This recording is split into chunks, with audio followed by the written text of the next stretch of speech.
মাগো কত মিষ্টি, কিন্তু মা ডাকের মতো মিষ্টি জগতে মিলে না। ওগো মা জননী, জান্নাতের ভিতরে তোমাকে নিয়ে যাব, দুনিয়ার জমিনে তোমাকে আম্মা ডাকে আমার তৃপ্তি মিটে নাই, আম্মা বলে ডাকতে তোমাকে পারি নাই।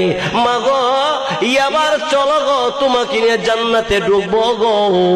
এই কথা বলার পরে মা এখন তখন তার যখন কোলে নেবে, বাচ্চাটা কোলে ওইটা আল্লাহ রাব্বুল আলামিনকে বলবে, আল্লাহ আম্মা জননীর পাইছি, এখন তোমার কাছে যাবি, আমার আব্বা জননী কোথায় আছে?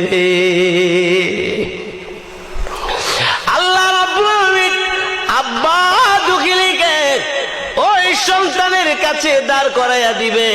এবারে সন্তান মা আর বাপকে লইয়া জান্নাতের দিকে যখন রওনা হবে, আল্লাহ রাব্বুল